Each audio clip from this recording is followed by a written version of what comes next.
All right, today we are decoding a really fascinating profile, and it comes from a historical medical text. It's for a remedy made from a pretty common weed called fool's parsley.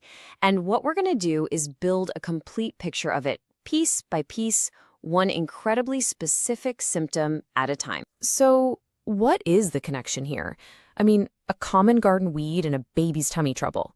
It seems random, right? Well, that connection is actually the whole point of this explainer. We're going to dig into how these incredibly detailed observations of a plant and of people came together to create this super specific profile. Okay, so let's get acquainted with our subject. Its scientific name is Aethusa Cynapium, but you'd probably know it as fool's parsley. And yeah, it's actually in the same family as carrots and celery. But this plant was specially prepared and studied to create a homeopathic remedy. Now, to really get a grip on any remedy in this system, you first have to understand what's called the constitution.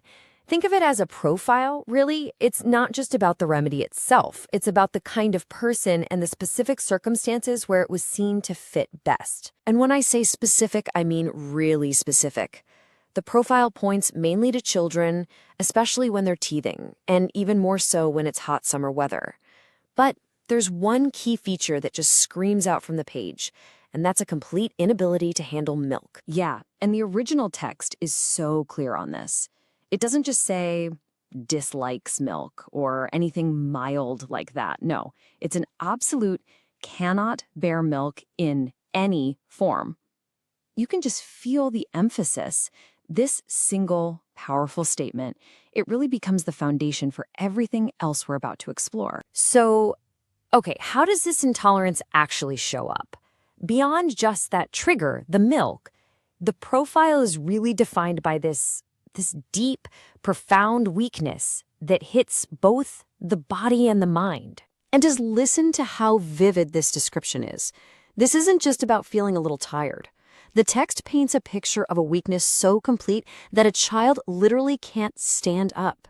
They can't even hold up their own head. We're talking about a state of total, utter prostration. And this weakness, it's not alone. It's paired with this overwhelming sleepiness. The timing here is absolutely key. It's described as happening right after a major physical event, like vomiting or having a bowel movement. It's like the body is just completely and totally spent. And what's happening physically is perfectly mirrored in the mind. The source describes this state of confusion, this incapacity to think. It's as if the battery for both physical and mental energy has been completely drained. Okay, now here's a really fascinating and kind of counterintuitive detail. You'd think with all the vomiting there'd be terrible thirst, right? But no. The Aethusa picture is marked by a complete absence of thirst. This is one of those really peculiar symptoms that helps differentiate it because you'd normally expect the exact opposite. All right, so let's get into the really distinct observable signs, the telltale symptoms that make this profile so unique. This is where you can really see the practice of detailed observation shine. They describe the face as basically a map of what's going on inside, showing this great anxiety and pain. And the historical observers who documented all this, they even noted a super specific feature, the linea nasalis. It's a distinct line that appears around the nose and mouth. Incredible detail. And that precision just keeps going, especially with the description of the vomiting. It's not just any kind of vomiting. The text actually makes a distinction. First, there's this violent, sudden event with a frothy, milk-white substance, and that's followed by regurgitated, curdled milk that looks like cheese. I mean, that level of detail is just, wow, it's remarkable. So let's just walk through that whole cycle, right, as it's described in the text. Step 1, the child drinks milk. Step 2, it's almost immediately and violently thrown back up as curds. And step 3, that event is followed by that classic, profound weakness and sleepiness.